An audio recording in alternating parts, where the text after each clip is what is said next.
ரஜினி கொடுத்ததே நாங்க தான் எங்களோட எதிர்னால தான் வந்தது அப்படின்ற மாதிரி சொல்லியிருக்காரு. சிறப்பான பதிலடி ஒரு தக்க நேரத்தில் கொடுப்பேன். அதாவது ஆட்சி மாற்றங்கள் ஏற்பட்டாலும் சமூக சீர்கேடுகள் மாறவில்லைன்னு சொல்லி கருத்துகள் விமர்சனம் வருது. இதை பற்றி உங்கள் கருத்து? அந்த மாதிரி விமர்சனம் யார் வைக்கிறாங்க? பொதுமக்கள். அதாவது ஆட்சி மாற்றம் ஏற்பட்டாலும் கடந்த ஆட்சியில் என்ன நடைபெற்றோ அதே கொலை குற்றல் பாலியல் குற்றம் தொடர்ந்து நடைபெற்று வருகிறது. அப்போ கடந்த ஆட்சியிலையும் நடந்திருக்குன்னு ஒத்துக்கிறாங்க. கடந்த ஆட்சியில் நடந்திருக்கு. நான் ஒன்றே ஒன்று சொல்கிறேன், கடந்த ஆட்சிகள் நடந்தது இப்பயும் அது அதோடைய தொடர் சம்பவம் நடந்துட்டுருக்கு.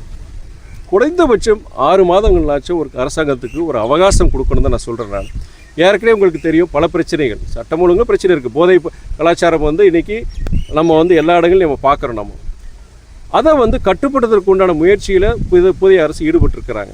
இந்த அரசாங்கம் பொறுப்பெடுத்த பிறகு நீங்கள் கிட்டத்தட்ட 1 மாதம் இப்போ தான் ஆயிருக்கு. கேபினெட் இப்போ தான் ஃபார்ம் ஆகிருக்கிறாங்க. நீங்கள் காவல்துறை அதிகாரிகள் இருக்கட்டும், மாவட்ட நிர்வாகம் இருக்கட்டும், எல்லாமே டிரான்ஸ்ஃபர் ஆகி செஞ்சு இப்போ கடந்த சில வாரங்களில் தான் எல்லாமே நடந்துகிட்ருக்கு. அதே நேரத்தில் இந்த குற்ற சம்பவங்களை தடுத்துறதுக்கு உண்டான என்னென்ன முயற்சி, குறிப்பாக சொன்னால் பெண்களுக்கு எதிரான குற்ற சம்பவம் நடக்கக்கூடாதுன்னு சிங்கப்பெண் அதிரடிப்படைங்கிற ஒன்று சென்னையில், திருச்சியில், மதுரையில் அவங்க துவங்கி இருக்கிறாங்க. இதுபோல தமிழ்நாடு முழுவதும் ஒரு பெண்களுக்கு உண்டான ஒரு பாதுகாப்பான சூழ்நிலை உருவாக்கணுங்கிற அரசாங்கம் அறிவிச்சிருக்கிறாங்க. இது போன்ற ஒரு பிரச்சனைகளை தீர்க்கக்கூடிய ஒரு தீர்வுகளுக்கு உண்டான முயற்சியில் அரசாங்கம் எடுத்துகிட்டு இருக்காங்க. குறைஞ்சபட்சம் 6 மாதம் எதிர்க்கணும். அதே மாதிரி மின்சாரத்துறையில் தட்டுப்பாடு இருக்குது. மின்சாரம் அங்கங்கே பார்த்தீங்கன்னா பவர் கட் நடக்குது செய்யுது, ஜனங்க உண்மையிலே கஷ்டப்படுறாங்க. அதுக்கு நான் என்ன சொல்லணும்னா, சட்டம் ஒழுங்காக இருக்கட்டும், இந்த மாதிரி மின்சாரம் போன்ற இந்த அத்தியாவசியமான ஒரு தேவைகளாக இருக்கட்டும், அரசாங்கம் பொறுத்த வரைக்கும் பிரச்சனைகள் இருக்கலாம். ஆனால் உரிய தீர்வு அது எவ்வளோ சீக்கிரமாக அந்த தீர்வை கொண்டு வரணுமோ அது பண்ணணும். அதே மாதிரி என்ன காரணங்கள் மின்சார தட்டுப்பாடுனா அப்போது எதனால் நடக்குது? உற்பத்தி பற்றாக்குறையா, இல்லை உங்களுக்கு டிஸ்ட்ரிபியூஷனில் பகிர்வில் ஏதாவது பிரச்சனையா, இல்லை மெயின்டெனன்ஸ் பராமரிப்பில் ஏதாவது பிரச்சனையான்னு பார்த்துட்டு எங்கே பிரச்சனையோ அதை ஆய்வு செய்து அதுக்குண்டான நடவடிக்கைகள் உடனே எடுக்கணும். அதுக்கான 6 மாதம் வரைக்கும் என்ன ஜனங்க பண்ணுவாங்கிற அந்த அர்த்தத்தும் கிடையாது.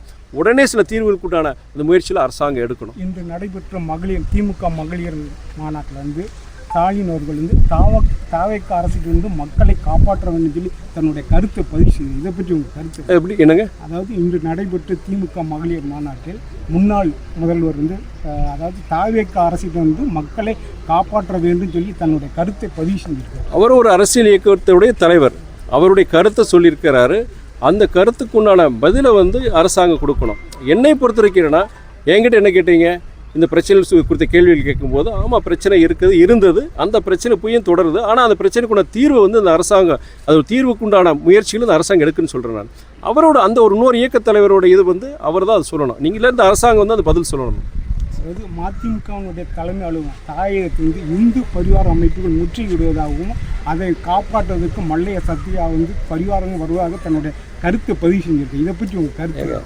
யாருக்குன்னே சொல்லிட்டேங்க, ஊரில் 1000 பேர் இதை பேசிட்டு போவாங்க, எல்லாருக்கும் பதில் சொல்ல முடியாது. இது ஒரு நல்ல ஒரு இயக்கம், திமுக தலைமையோ இல்லாட்டி அதிமுக தலைமையோ இல்லாட்டி காங்கிரஸ் இயக்கம், ஏதோ ஒரு அங்கீகரிக்கப்பட்ட ஒரு இயக்கமோ இல்லை ஒரு இது சொன்னால் சொல்லலாம்.